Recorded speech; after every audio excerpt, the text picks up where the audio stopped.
Welcome, everybody, back to the Friar Talk podcast and YouTube channel. So for today's episode, we're going live, and it's Week 18. Now, we don't have Isaac on today, but the 49ers and the Chargers are going to be basically fighting to get into the playoffs today. So we don't really have much baseball talk to go through. Now, if anyone has any questions about the Padres or anything like that, of course, we will go and answer those. But, I'm pretty pumped for today. I think that any just sports fan in general, Week 18, the clinching games where you have an opportunity to go and for the Chargers and the 49ers, like to go beat a rival team of yours to make it into the playoffs. And for the Chargers, obviously, it means a lot more because they're playing the Raiders. I'm juiced for that game as well, even though I'm a Niners fan. Chase is also a Niners fan here. So we got a lot of stuff going on today. But let's talk about the Chargers first, just because I think overall most people in San Diego are probably Charger fans still. I would lean. Now, I know there's a lot of people that don't follow the Chargers. My dad, like he despises the Chargers now since he lives in San Diego and they left. But today they got a really big matchup. I think the biggest thing for them is, okay, can you contain the Raiders offense? Now, the Raiders offense hasn't been great as of late. However, you have Hunter Renfrow, who's been cooking all year. Darren Waller might be back. And Josh Jacobs has put on a pretty strong second half. So for the Chargers, their run defense has been pretty abysmal. Now, they have had some injuries throughout the year, but that's going to be a big thing for them is, can they actually stop the run game? Can they play well enough where Herbert can go and win them the game?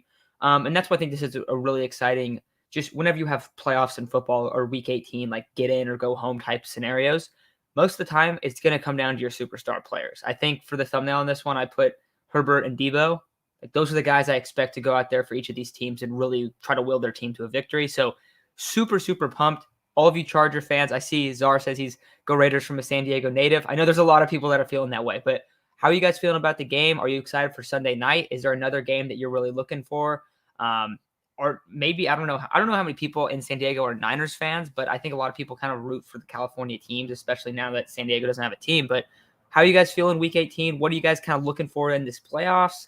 And anything NFL, how you guys feeling? Also, Chase, what's your thoughts on this weekend's games?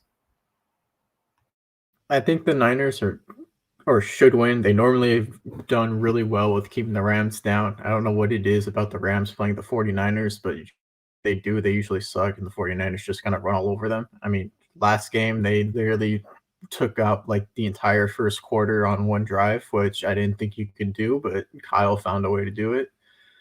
The Raiders, though, they're kind of a funny football team. Sometimes they win games they shouldn't. I mean, last week they beat the Colts, and I did not expect to see that. Um, I thought the Colts were going to come out and, okay, Jonathan Taylor have the game of your life. He had a good game, but, I mean, they ended up winning from a field goal, but it was a closer game than I thought it was going to be. Part of that could be, Carson Wentz came off of COVID the day before, didn't practice with the team all week. But Carson Wentz has always been like, hey, he's really good one game. And then, oh my God, Carson Wentz, what are you doing the next? So it's really hard to tell. But outside of the Texans game, I don't really think, Herbert has been all that bad. He's been pretty good. He's actually really good. But I think against the Raiders, I think he's going to be fine. The secondary is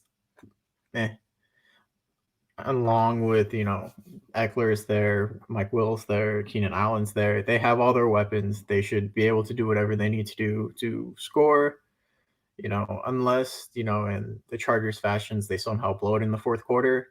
I think the Chargers are going to win. Yeah, and in their first matchup, Austin Eckler had a really good game against the Raiders. And I think it was Monday night, I want to say, or at least it was primetime. Maybe it was Sunday night as well. But I remember like everyone kind of watching that game early on, and that was when the Raiders had started off super hot. And then the Chargers kind of took control. Then it looked like, oh, maybe the Chargers will win the division. And then the second half of the year, the Chiefs have been ridiculous. So that kind of, fell apart. But this is a really exciting one for Sunday Night Football. Now, I guess if you're the Chargers, you do have to have one game that has to, or one scenario that has to happen before the Chargers and the Raiders play to make the playoffs. And that is, do the Jaguars lose to the Colts? I expect Jonathan Taylor to absolutely gash that defense, so I don't really think that's going to be a problem. However, I don't know if you know this, Chase. The Colts have lost 6 straight games in Jacksonville. Super, super weird. I don't think it really matters considering like this team compared to some of the teams lately, even though last year wasn't great, but like that's a crazy stat that they've lost 6 straight. So we'll see how it plays out, but I'm super pumped. Yeah, the Raiders suck. I don't think the Raiders are that great. I mean, okay, I will also give them like their year. Obviously, they had some issues going down. They've had multiple players arrested. They've had a ton of turnover throughout the season. But Derek Carr, like I like Derek Carr. I think Derek Carr is a really solid quarterback. I think he's in the top half of the league of starting quarterbacks. However, he has not been very good in December for whatever reason that is, or January. And he's really struggled in a lot of these big games. So for him, this is the biggest game of his career, I would say, to win this one and kind of be like, hey, like I'm still one of these quarterbacks. I'm still one of these guys that you can try to make a franchise guy. And even if that's not with the Raiders, because we've seen that he's been rumored to leave, but I think it's a huge game for him tonight. I see Devin commented right here. Do you think Herbert Eckler will have a breakout game tonight? I think that this one's really going to come down to Herbert. I truthfully do. And I will say, like, Herbert sometimes is unstoppable. He is absolutely ridiculous. However, he does have his off games. He does have his moments where he gets really flat in the third quarter and teams come back on him. I think it's on him. I think that's what we're going to see in this one. He should be able to carve up the Raiders defense. I think that will probably happen. Now, I think Eckler will have a good game as well, but I do think, this is a good one by Greg. This is the biggest game of Herbert's career too, 100%. So you have two quarterbacks that have to go out there and ball out. I hope that we see like a just shot for shot, just over and over. I hope we see a really good game. Last game of the regular season. In prior seasons, I mean, in my watching life for the NFL, a lot of these Sunday night football games on the final week of the year are amazing games. I mean, you look back 2 years ago, the Niners Seahawks game was literally as close as it can get. So hopefully we see something like that. But this one I think comes down to the quarterbacks, which is always awesome in my opinion, because you have a guy in Derek Carr who, yeah, he's been around the league, hasn't had that like top end success, and then you have a guy in Justin Herbert who 100% is playing the biggest game of his career. You play good, you get in the playoffs. So I'm excited. Do you feel it's like that though, Chase? Do you think it's about the quarterbacks in this one? Yeah. I mean, we all know Eckler is really involved in the passing game and the running game. I mean, the last time he played the Raiders, I think he gashed them for 117 on the ground and then like another 30 through the air. But I don't think that's going to be the case this time. I think, the Raiders are, they have Hunter Renfrow now, who has been best receivers in the last few weeks. He's a target machine. He's been getting a ton of yards. And we saw last week, the Colts almost blew it to Hunter Renfrow down the field for a touchdown. So, and if Darren Waller's back, then it opens up the offense even more for Josh Jacobs, who's been doing pretty well these last couple of weeks. So I think it's going to be Carr and Herbert. Like you said, I think it's going to be a shot-for-shot thing, and it's going to be how each quarterback responds on each drive. If there's a lot of turnovers on one side, that could just be the deciding factor. Yeah, I see another one here. Lombardi needs to let Herbert push the ball downfield more. I 100% agree with that. And you look at what the Saints were successful with when they had Drew Brees. Lombardi was the offensive coordinator there for many, many years. I don't know if he was technically the offensive coordinator because, I mean, Sean Payton might have not had the title, but like Sean Payton was the play caller. But he's the second guy in command of that offense for so many years. And you had a guy in Drew Brees who, yeah, he pushed the ball downfield when he was a little bit younger, but towards the tail end of his career, he didn't really do that. With Justin Herbert, like that's his best skill set is letting it rip. So I agree that they need to go out there and they need to let it rip, especially against this Raiders defense that a lot of stuff, I think if you can run the ball in the Raiders, everything opens up because their secondary is bad. Like their personnel in the secondary is pretty terrible. However, they do have a pretty solid defensive line.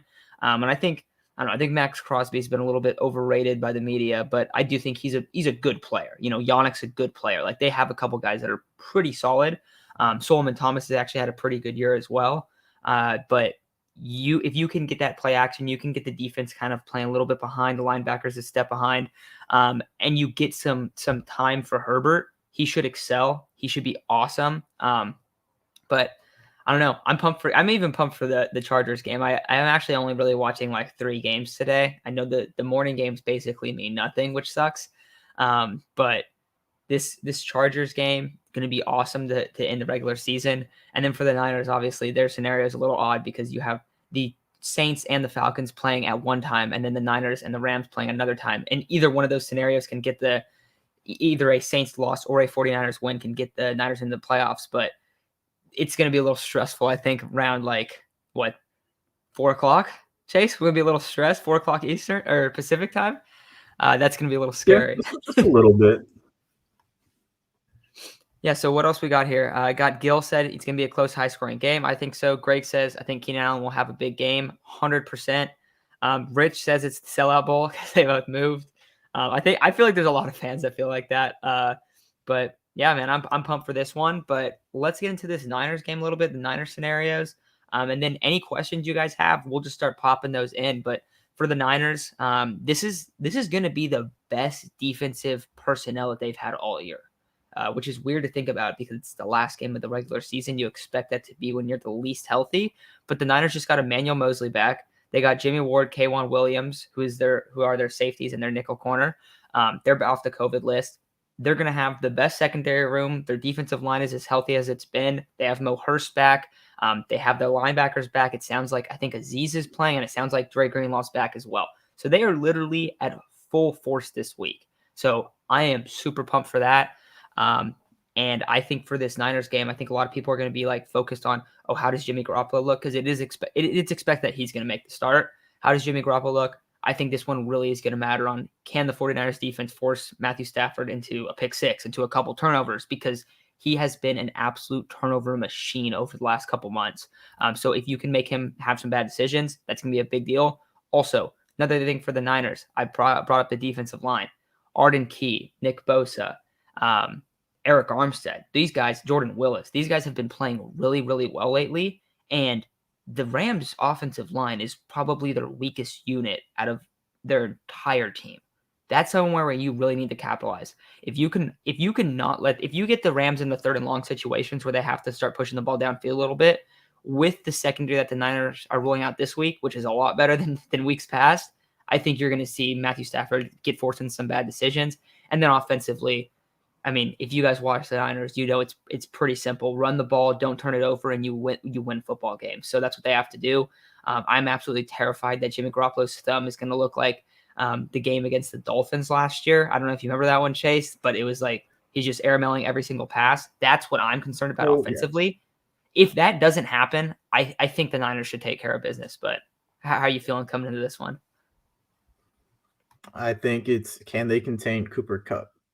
I think that's the question that it comes down to. If you can get to Stafford and contain Cooper Kupp, yeah, you might get a long play by Van Jefferson or the occasional, third and long or clutch catch from OBJ. But as long as you can contain Cooper Kupp, I don't have a problem with the run game.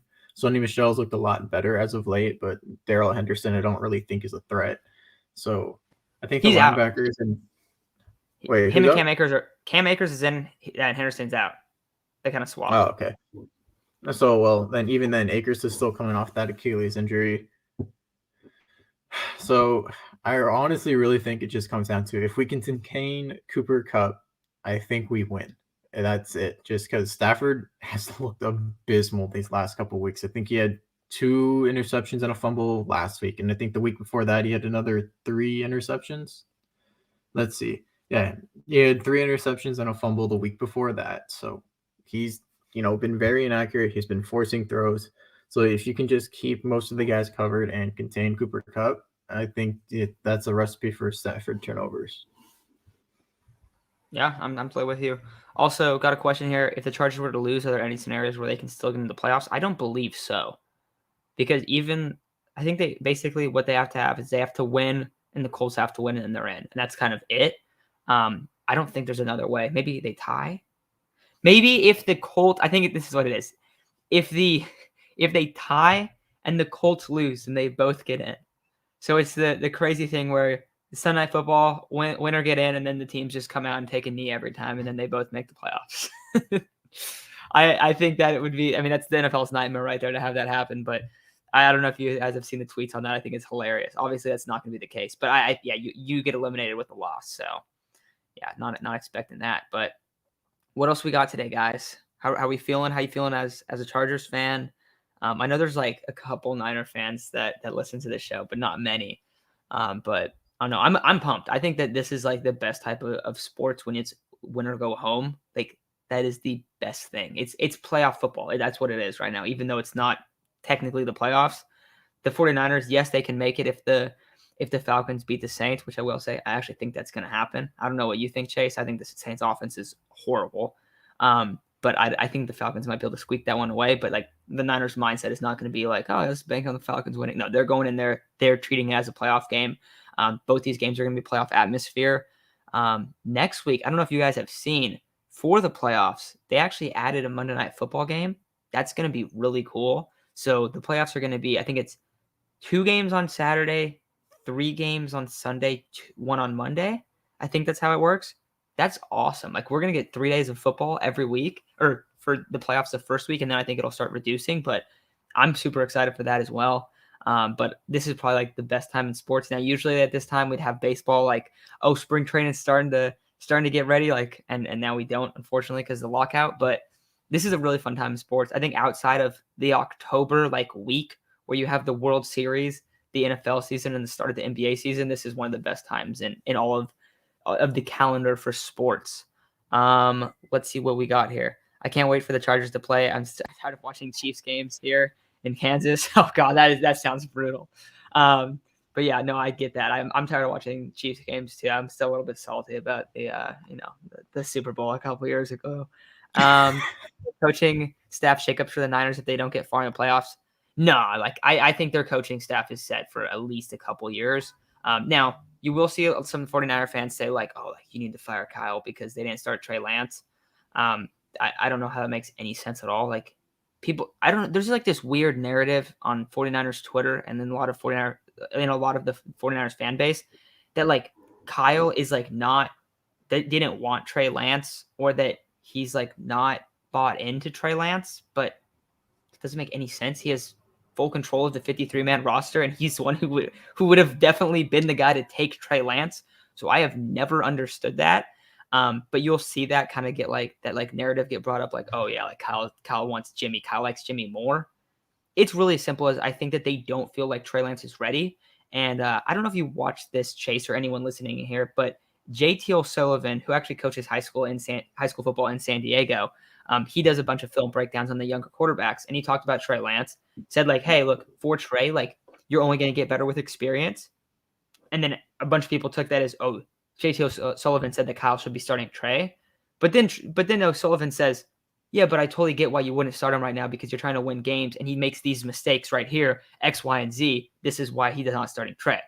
And then people freak out and people take it as, oh, JT O'Sullivan said Kyle should start Trey, which I thought it was hilarious because I listened to the whole video and that like was not his point at all. Do you watch that by any chance? I have not seen it, but I do have a question for you. If Jimmy goes out there and absolutely blows, like you can obviously see the thumb is still bothering him, and it's kind of like, was it last week when he just it was the Titans game. The Titans game, yeah. And it's just the Titans game. You can obviously see it's bugging him. You see the throws are off. You see like no spiral on the ball. It's just out of control. Do you still roll Jimmy second half, or do you go with Trey Lance? Dude, I think if they go out there and Jimmy just starts like skipping the balls, airmailing them, I think they'll go straight to Trey. I think there's a short leash. I also don't know, like it hasn't been officially declared. It's just like, yeah, Jimmy's expected to start. That's why I'm expecting him to start. I don't know. Like if he goes out there and he looks like awful in the warmups, then I don't think they're gonna rock with him. I don't know. I don't think that's like 100% a lock. We got Michael commenting here, and I'm gonna come back to you, Greg, on the Padres question. My biggest fear as a Niners fan is Jimmy, our own quarterback. That's not good. I don't get why we're forcing Jimmy out there. Everything that I've read is that Jimmy everything looks like it's normal. Like it looks like his thumb isn't really affecting him. Like he said, it hurts, but basically, like a lot of the people that were at, like the reporters that were at practice said, like, look, Jimmy doesn't look any different than normal. Like he looks completely the same. So I think that's why. I think that's why. But like you said, Chase, if he goes out there and there's like no zip on the ball, it's just like falling, like it looks awful. I think they will cut it off quick. But I feel like you would know that going into the game. So I would think that won't happen because I don't think he's going to look like that. Now, Well, I guess he looks like that sometimes when he's healthy, so that's kind of the issue. He's playoff, not play football. Let's see. Okay, so let's get on this Padres question real quick. Any news on the lockout? So the last thing we did, I got another Padres question from Devin here. We'll get back to that one. Okay, so any news on the lockout? Last thing I heard was basically that the sides are very far apart.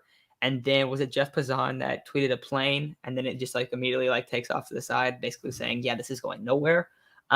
So it doesn't look like it's pretty close. But Chase, you said that Craig Stammen came out and was talking a little bit about the lockout. Do you want to kind of share some insight into what he was saying about it? Basically, all he was saying is that what the players want is every team to compete. Like, you don't want a team like the Pirates or the Orioles that are out there just, paying the minimum and just putting players out there just to put players out there to have a product out on the field. And just, okay, cool. We're basically one of the worst baseball teams, and we know that. So we're going to use that as an excuse to lose every single year just to make a profit. And you know what? Not really do anything about it. No, not bringing in free agents.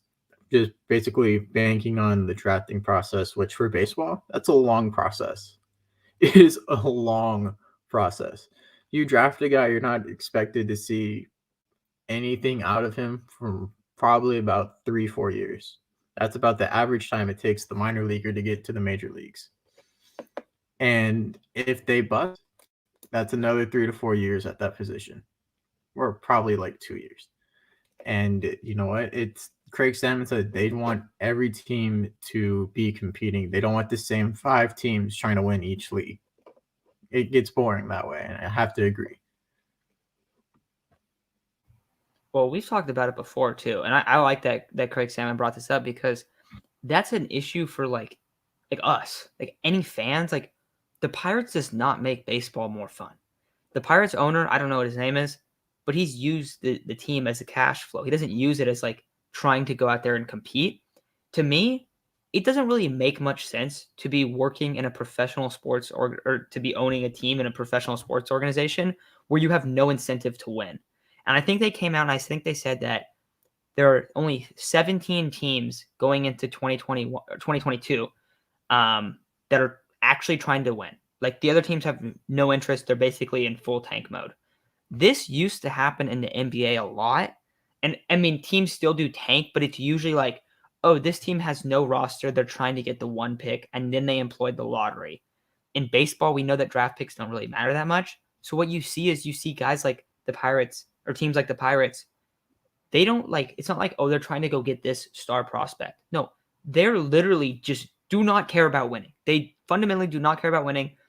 They go out there, they sign a guy to like a 4-year deal. And it's like, oh, look, this is the biggest Pirates contract ever. This is the longest Pirates contract in the history of their franchise. It's bad. You have guys making like not signing big deals. They're not obviously not trying to win. They're not employing good coaches. Basically, I mean, we've talked about Joe Musgrove, Garrett Cole, all those guys. You have the top end guys that come from the Pirates organization, and everyone's like, oh, this guy's he's gonna have a bounce back season, or he's gonna have a great season because he just left the Pirates organization. It's a joke. It's a complete joke. So I love that Craig Stammen brought this up, that's like one of the big things that they're trying to push for, because as fans, that's what we want to hear. Like we want that the players are like, hey, we want everyone to compete. And for the players, of course, it makes more sense because then you actually have more contracts that are being offered throughout the league. So for a lot of the middle tier guys that maybe these upper tier guys, like let me think of a couple guys this year. Correa, right? Carlos Correa. He's going to go probably sign with a contender, right? He's going to go sign a huge deal with a contender. Well, what about those mid-tier guys that are kind of like don't really know where to sign with, and then say that there's 10 teams that could be competing to go get them? Yeah. Also, I see this comment. This is 100% true. I am describing the Padres a few years back, and that's why it's been so sweet lately. But you look at it and you go, okay, what about these mid-tier teams? Are they going out and they're actually trying to get better? Because if they are, then they're going to go sign those middle-tier free agents, and those guys are going to have contracts. Instead of 3 teams being on the market for them, there's 10 teams on the market for them, and it makes it a lot better for the players, but also just as a product, just as like a sport, it makes the sport so much better if everyone's trying to compete. So I love that he brought that up. I think that would be really cool if that was a fundamental change. How does that happen? I don't really know. Does it mean that you have to kick owners out of the league? I mean, NBA used to do that. The NBA did that with many owners in like the 80s and the 90s. And then you look at like 90s NBA, that was a great time for the sport. I don't watch the NBA as much anymore, I'll be honest. But like I know that was a big issue in the 80s and the 90s, that teams were just not trying to win at all. And they really tried to go and change it. Baseball needs to do the same thing. It would make the sport so much better. You like the Pirates, the Pirates are a joke. The Pirates like should not exist. Like they shouldn't be out there and just losing every single year. Always bottom 10 in the league, pretty much always bottom 5 in the league. Like that's pathetic. That you should be removed as an owner if you're not competitive for what is it, like 20 years? I don't know. It's just bad. But yeah, it's their pretty last tough. playoff drought, their last World Series appearance, I just had this up, was 42 years ago. And it's a World Series title was 42 years ago. So that's different ownership. So you can't even like compare it to them now. And even then, the last time they were competitive, I want to say, was a decade ago. This was back when McCutchen was young, Marte was young. They had Josh Harrison for a while, Francisco Liriano, and I think this is back maybe like Garrett Cole's rookie year. And then they basically sold everyone. Yeah. Besides McCutchen, they let McCutchen rot there for a while, and they eventually traded him. But it was like that was the only dude. In the sport of, this is interesting. In the sport of soccer, the last place team goes to the minor leagues, and the best minor league team moves up to the major leagues. That makes things real competitive. Dude, that's awesome. Now, I don't think that, that can't happen in baseball, just like the layout of it. But if you had that where teams are punished for never playing well, I do think it'd be very interesting. So let's see. We got another question.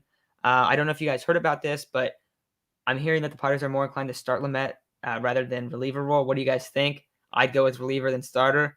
Yeah, we've talked about it a lot. I mean, Chase, reliever. You can talk about it because Lamet's your dude. Like I keep saying, like you can't keep rolling him out there. Okay, like he's had the arm injuries after the 60-game season, didn't get the surgery. This was 2020 first season, completely coming back from Tommy John, where he missed nearly 2 years. Okay. He gets injured after the 60-game season. Doesn't go for the surgery, goes the PRP shot to the elbow route. Isn't ready for spring training. Kind of misses, like a month in the season. Comes back, pitches a few games, gets it hurt again. Elbow gone, shot. Okay. You know what? Doesn't come back till August, and then his arm is shot again. Why do you keep using him as a starter? It's like the same thing with Adrian Morejon. He goes about 60 to 90 innings before he blows out his shoulder. And unfortunately for Morejon, it was his elbow this time. So if he has these reoccurring problems every 60 to 90 innings, why do you keep trying to throw him out there as a starter and hoping things get better? The definition of insanity is trying the same thing over and over again and expecting different results. Put him as a reliever. He has the stuff to be an all-star closer. You get the most out of him. You get to keep him around. Padres fans love him. You get to keep him around. They get to see him in nearly every game that they go to if they're winning. And I think you get the most out of his potential then.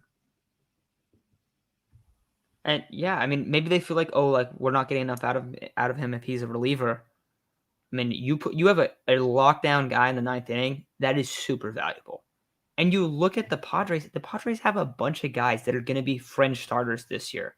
I just don't get it. I really do not get it. And I also see a couple of things about the farm talent. I'm going to get into that in a second. But for Lamet, I mean, Chase, you said it perfect. Like, that's insanity. It is insanity to keep trying to throw him out here. And the same thing for Morejon, because I like that you bring him up as well. Because I saw some people talking about him recently saying, hey, like this guy, he has like ace caliber stuff. I was like, yes, he does. But imagine him in a Josh Hader role where you actually get to see him throughout the course of the season, where he doesn't go down a couple months in, because that's what always happens. You put him into a reduced role where he doesn't have to pitch as much. And also, like, we've seen teams do this, successful teams, where they don't have like a true 5-man rotation, where they have like openers and stuff. Now, the thing is, the Padres were running openers, but they were running it with like Stammen, and like Nabil did a great job in it, but like they were running it with Pierce Johnson in like 1 inning, and then like the bullpen was getting drained.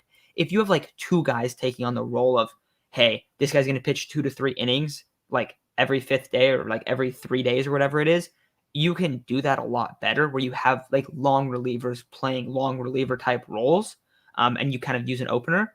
But you can save guys using that strategy where the Padres, the way they played it last year was like, yeah, we're going to run openers, but we're just going to run our bullpen into the ground. Like it never made sense. And that was our issue with it. And we were a fan of the 6-man rotation. We were a fan of, trying some stuff that's a little bit out of the box, but the Padres were just like, yeah, let's just run our bullpen into the ground. And then you had multiple starters running multiple starters into the ground at the same time. It seemed like they had no idea how to manage these guys' arms and these guys' health.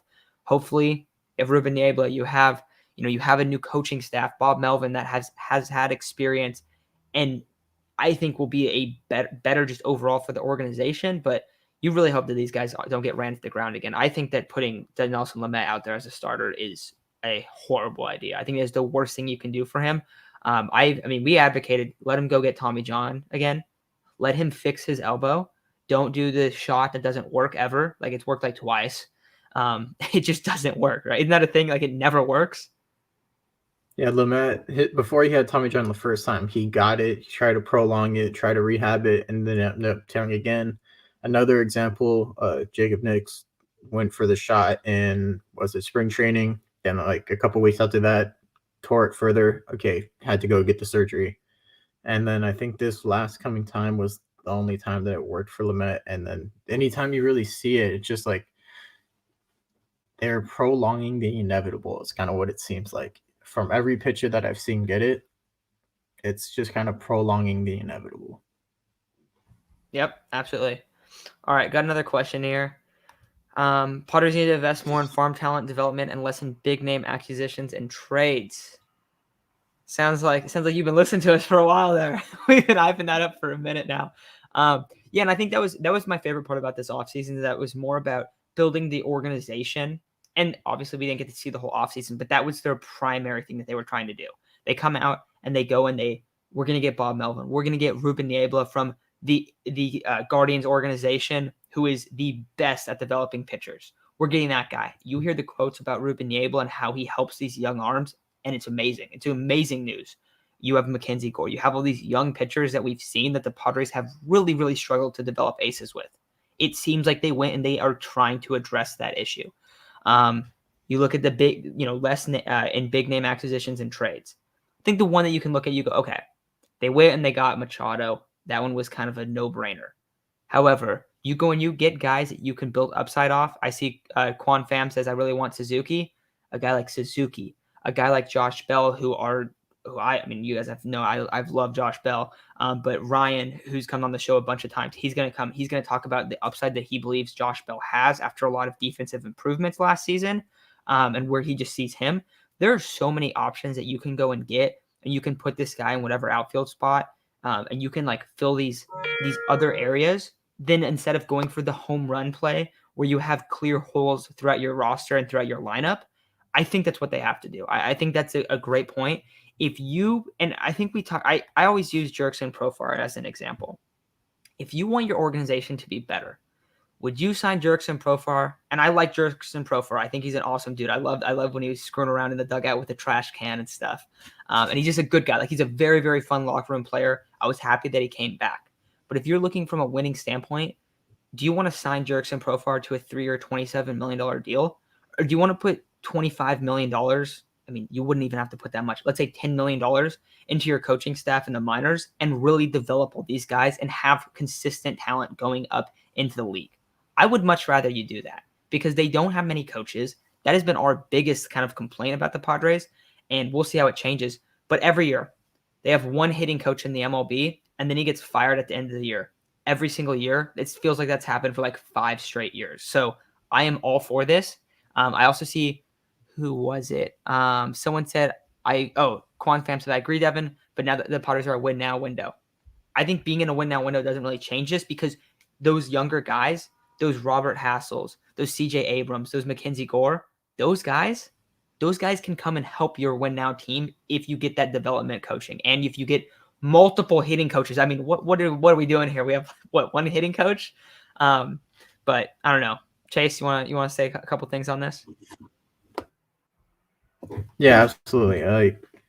The hitting coach thing. We saw it kind of burn us in the second half of the season. There are a lot of people slumping at the same time. There's only so much work one hitting coach can do with one person. You got to get around a whole team. There's 13 stats on the team, probably 12, 13, depending on how many you carry and how many bullpen pieces you carry. That's a lot of work for one team or one guy to look at the film, try to figure out what's going on here, what adjustments this person can make, and work with them on the fly each game. Some of the best teams in baseball, they have like 4 to 5, and they each take like 3 or 4 people on the team, and they really work with them the entire season. And you're putting this all on one person. It doesn't work. We have routinely seen it. Oh, okay, we're gonna get this guy as a hitting coach. Oh no, if that didn't work, fire him the next season. Dan Easley, fire him the next season. The year before that, fire him right after this. It doesn't work.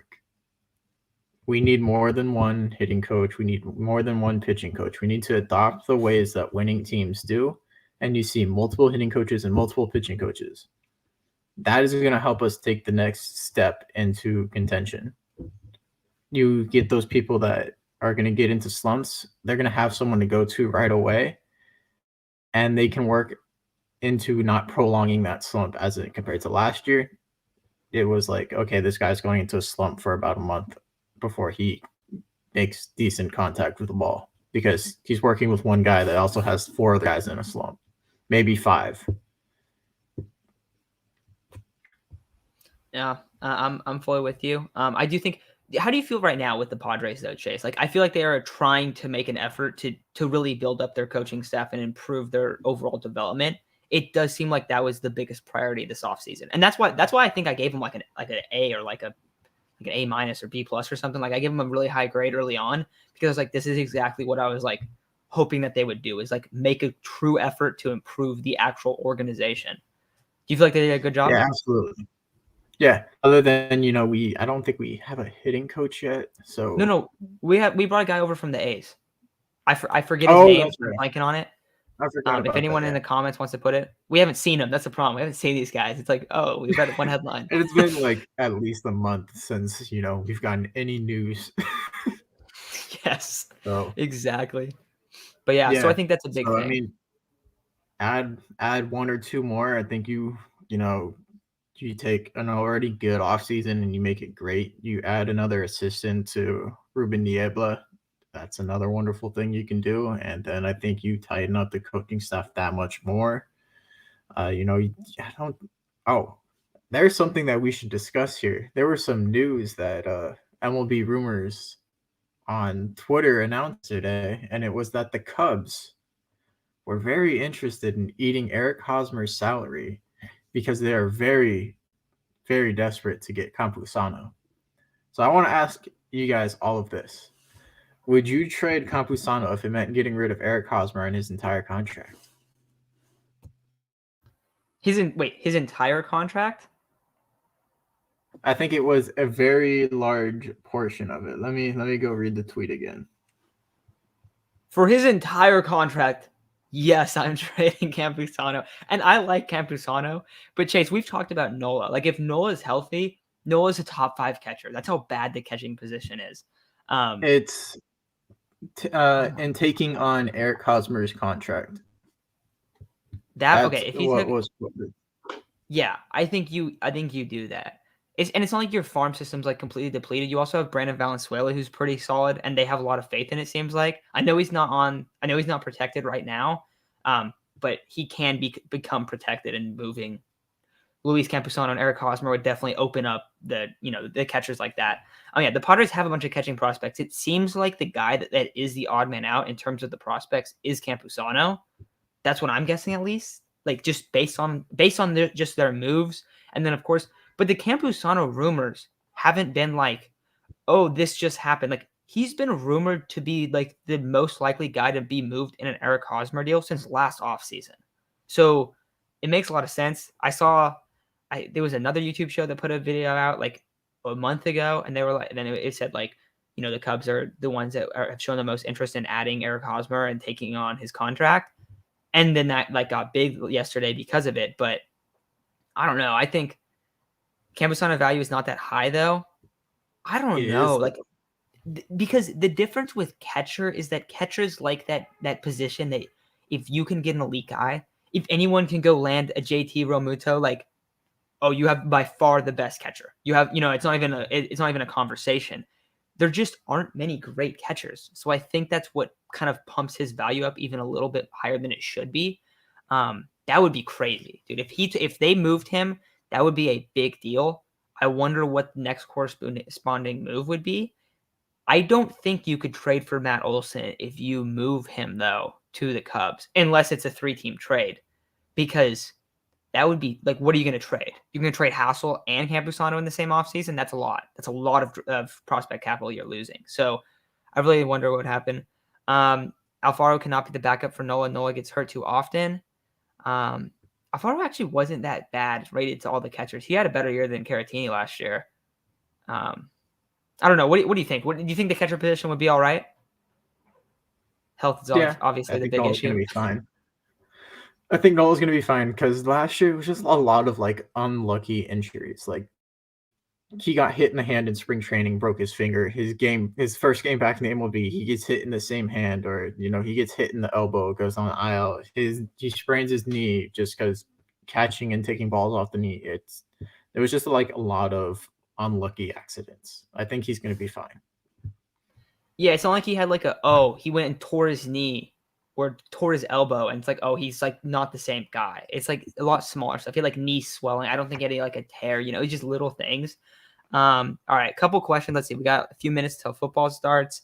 Right now, I feel like this roster is going to be depending on Jake Cronenworth to have another good year because he's our number 2.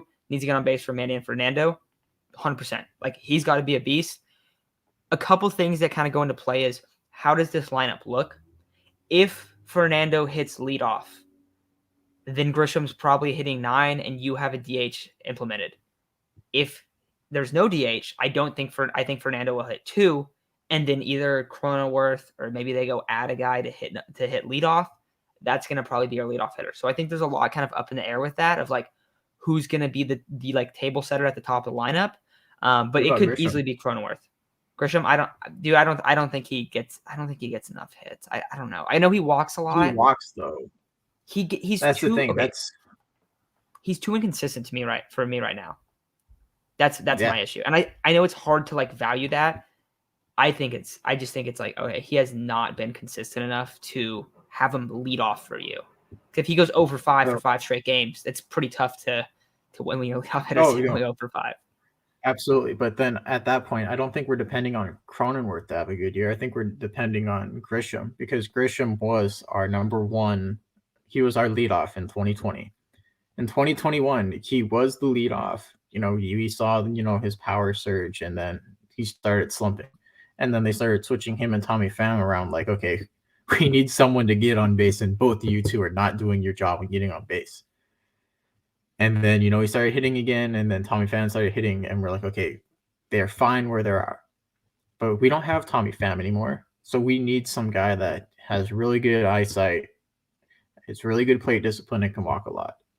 And really only 2 people fit that role right now. Profar and Grisham.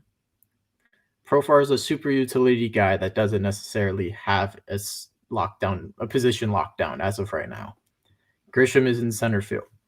So I think you bank on Grisham being that leadoff guy and hoping he doesn't do what he did in the second half of the season.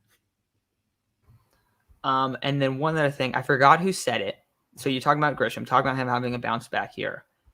Let me find who said it because I want to give him credit. Okay, Devin. He said we got the hitting coach from the Giants, not the A's. I mixed that up. We got I think it was the bench coach from the A's. Hitting coaches, and then hitting coach is Michael Bratter. I think that's how you say it.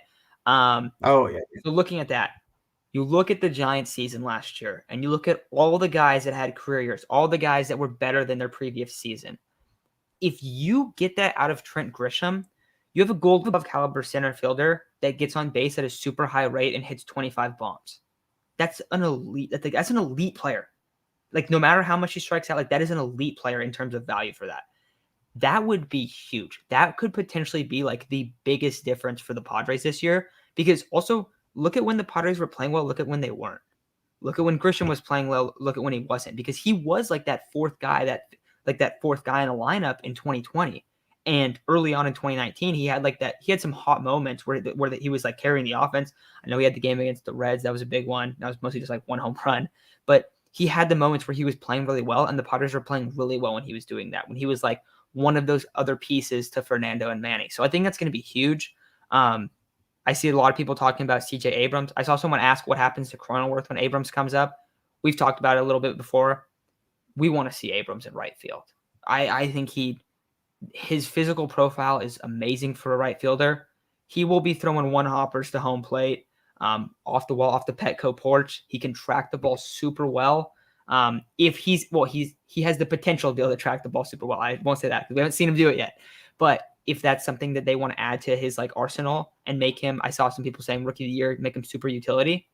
I'm all for that. You don't have enough outfielders right now, let alone you don't have depth in the outfield. Besides like Profar, who I think is more of like a depth infielder.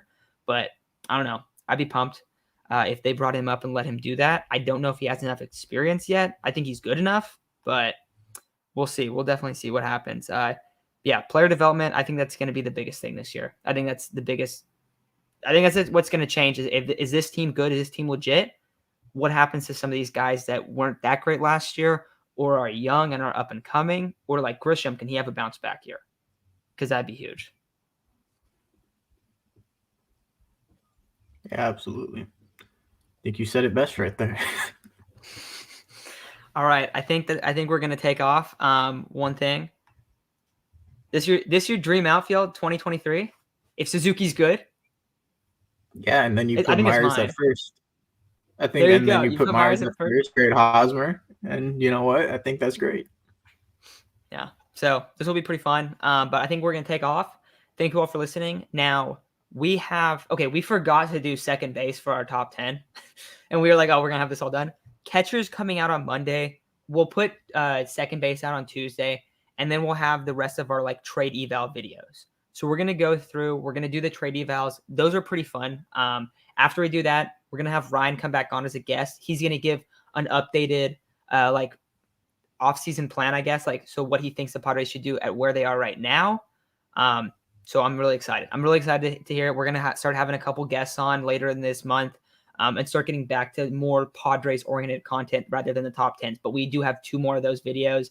And then I think it's 4 or 5 videos left of the trade of evaluations for Preller. I'm just going through some of his seasons. But once we're done with that, it'll be back to like our normal Padres content that we've done in the past. We're just trying to fill some stuff up because there's just nothing going on. But we'll talk more about some scenarios that the Padres could run through when the lockout ends, whenever that is. Any updates on the lockout, we will give you guys those. But that's going to do it for today's episode. All of you Chargers fans, Niner fans, hopefully our teams win. Hopefully they get in today. Have a great Sunday. And we will talk to you guys tomorrow about the top 10 catchers in the league.